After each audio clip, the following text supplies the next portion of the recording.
আল্লাহ সুবহানাহু ওয়া তাআলা পৃথিবীতে যত কিছু সৃষ্টি করেছেন আসলে তার সৌন্দর্যের বর্ণনা করে শেষ করা যাবে না। সুবহানাল্লাহ, কত সুন্দর একটি প্রাণী। আসলে আমরা এই যে বলি যে দেখতে অনেক ভয়ঙ্কর সুন্দর, এটাই সেই ভয়ঙ্কর সুন্দর একটি প্রাণী।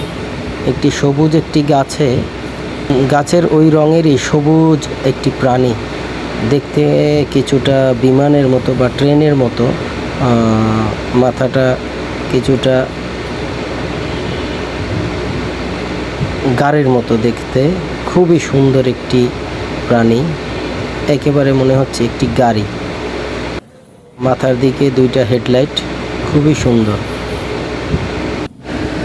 পিপিপ, না নড়ে না, সরেও না, পিপিপ যা।